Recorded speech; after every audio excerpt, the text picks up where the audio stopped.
Hello everyone, कैसे हैं आप सब। I hope you all are doing great. तो चलिए आज मैं आपको रामधारी गुप्ता खंड 1 प्रतिलेखन संख्या 30 से हिंदी डिक्टेशन लिखवाने जा रही हूँ। तो चलिए शुरू करते हैं। 5 4 3 2 1 रेडी स्टार्ट। महोदय, प्रशासन का यह कर्तव्य हो जाता है कि वह सतर्क रहे और अधिकारी लोग अपने को निष्पक्ष रखे, किंतु जो जनता के अंदर एक गिरावट आती जा रही है वह भी एक देखने की बात है।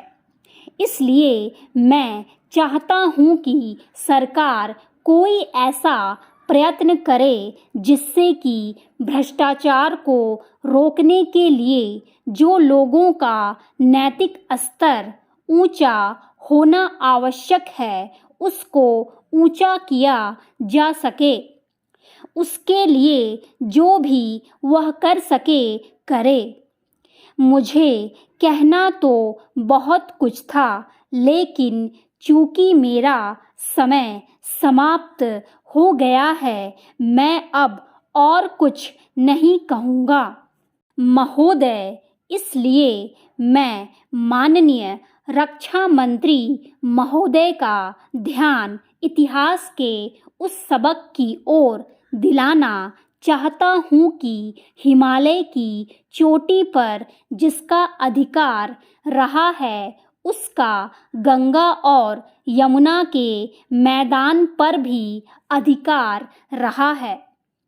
हम इस आशा में नहीं रह सकते कि हम दुश्मन को हिमालय की चोटी से उतरने दें और फिर मैदान में उसका मुकाबला करें। मुझे याद है कि कुछ वर्ष पहले प्रधानमंत्री जी ने बड़ी दृढ़ता के साथ यह कहा था कि हम हिमालय को दहेज के रूप में नहीं दे देना चाहते और यह नहीं कहना चाहते कि साहब आप टहलते हुए तशरीफ ले आइए। हम नहीं चाहते कि वहाँ पर कोई मुकाबला ही ना हो।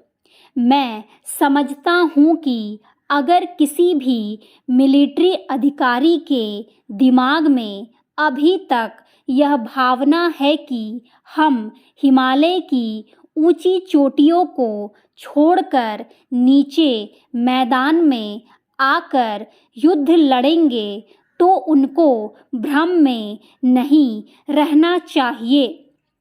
यह एक घातक बात होगी, एक आत्मघाती नीति होगी।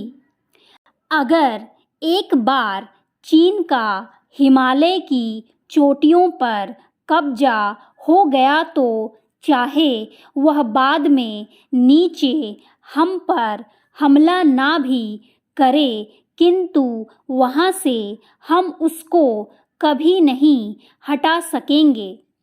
इसलिए इस संबंध में स्पष्ट निर्णय किया जाना चाहिए।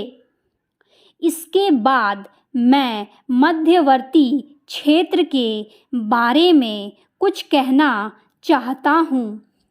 पिछली बार जब चीन ने बड़े पैमाने पर आक्रमण किया था तो लद्दाख में और पूर्व में नेफा के इलाके में किया था।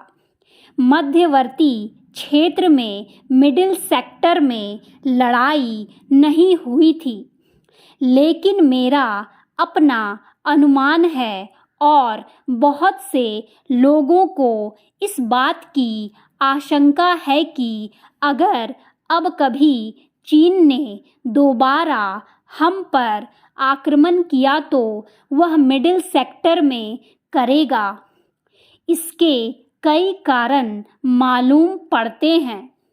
अभी 29 अगस्त को चीन ने हमारी सरकार को जो विरोध पत्र भेजा है उससे बड़ी खतरनाक सूचना मिलती है।